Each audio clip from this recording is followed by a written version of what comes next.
At the beginning of 7th century, we see that Harshvardhan has finally won over most of central India, and at the same time we can see the Chalukyas control the western and some portions of southern India. Then around 647, after the death of Harshvardhan, we can see that the Kannauj Empire, the empire of Harshvardhan, starts to collapse. At the same time, we can see that the Arab invasion has begun. The Umayyad Caliphate take over the Arab lands and they are slowly progressing towards Indian subcontinent. Around 712 AD, the Umayyad Caliphate defeats the Sindh Empire and destroys the civilizational ethos of the region. And this begins the invasion of India by the Arabs. Around the beginning of the 8th century, we can see a clear beginning of the Rajput empires spreading out from the Gurjara lands, which end up defeating the Umayyads and end the Arab invasions into India forever. On one side, the Abbasid Caliphate takes over the Arab lands. On the other side, the Rashtrakoot Empire starts to become stronger than ever. Around this time, a new age begins in India, which is known as the tripartite struggle, in which we see three empires constantly fighting for the lands of Kannauj, which was the central Indian lands. The Gurjara, the Pals, and Rashtrakoot start to fight for this region. The Rashtrakoot obviously had the upper hand in the beginning years, but nothing was stable enough, and the Gurjara and Pal empires kept on coming back.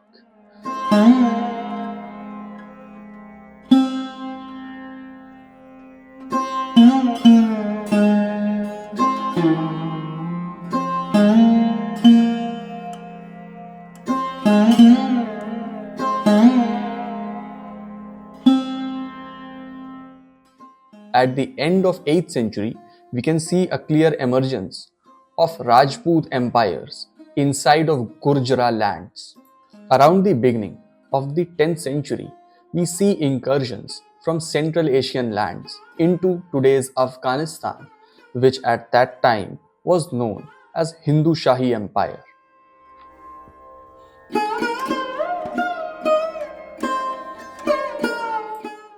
At the same time, we see a dismantling of Gurjara Empire, and out of which the Rajput empires form independent powers. Amongst them, the Chauhans proved to be the strongest, who grown on to capture most of Delhi and most of the northern India. The Ghaznavid invasions start to take place, intruding Indian lands. The Rajput empires start to become stronger again. Though the Ghaznavids have taken over the Afghanistani lands, which used to be Hindu lands prior to that, but the so-called Indian lands still stay intact under Hindu empires. Around 1055 AD, Cholas lose control of Sri Lanka, and Chola Empire starts to lose its glory slowly. For the next 100 years, Indian lands don't see many of the invasions that it had suffered.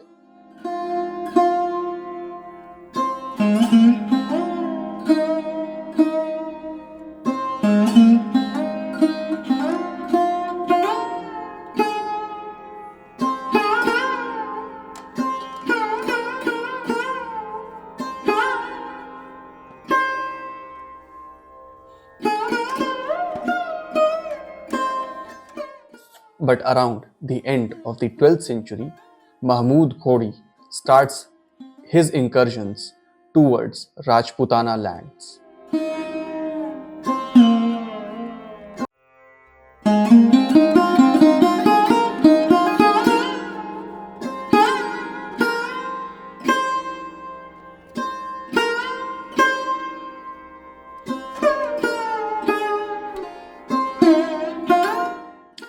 After the Second Battle of Tarai, the Chauhan Empire is destroyed and the Ghurids make inroads towards Delhi.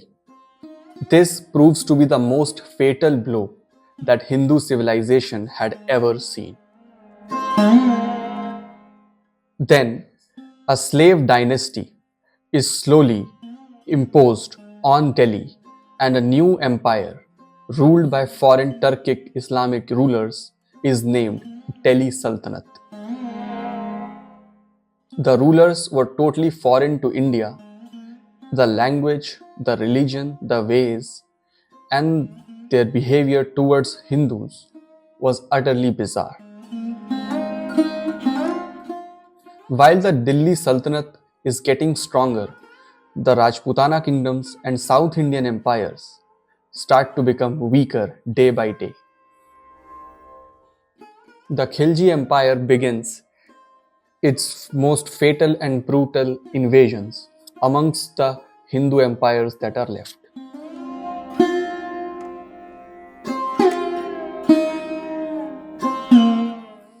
By the starting of 14th century, the Khilji Empire rules nearly 40% of Indian lands, while the Hindu empires are getting shattered.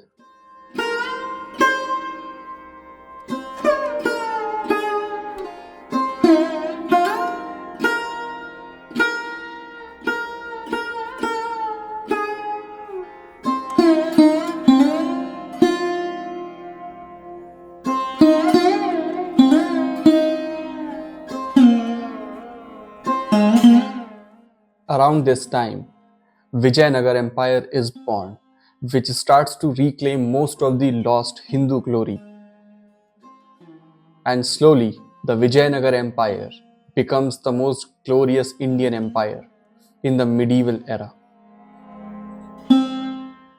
Once the Vijayanagar Empire starts to become strong, the sultanates start to get weaker in comparison.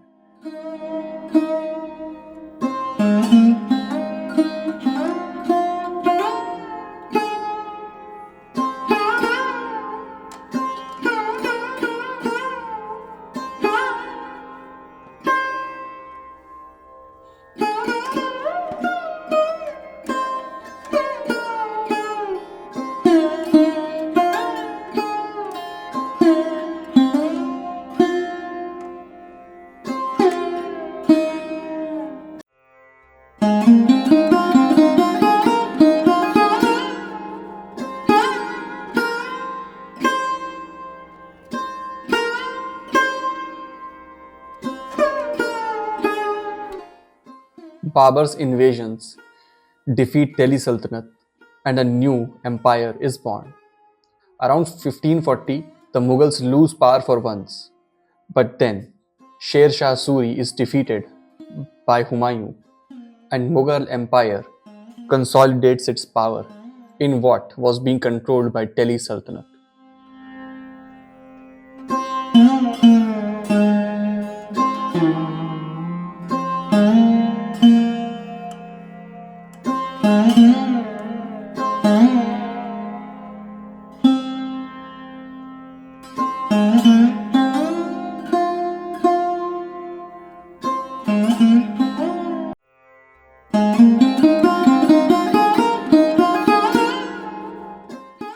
Around the mid 1600s, Chhatrapati Shivaji starts to reclaim what used to be the grand Hindu civilization. At this point of time, the Hindu empires were nearly at the brink of extinction. But Shivaji's prowess pulled back Hindu civilization back to its power.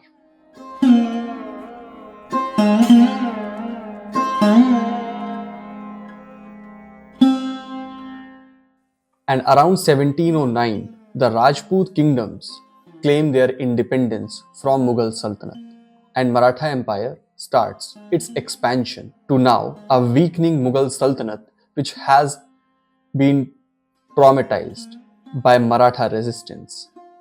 At 1752, the Marathas reach the Afghan lands and Marathas reach the zenith of their power.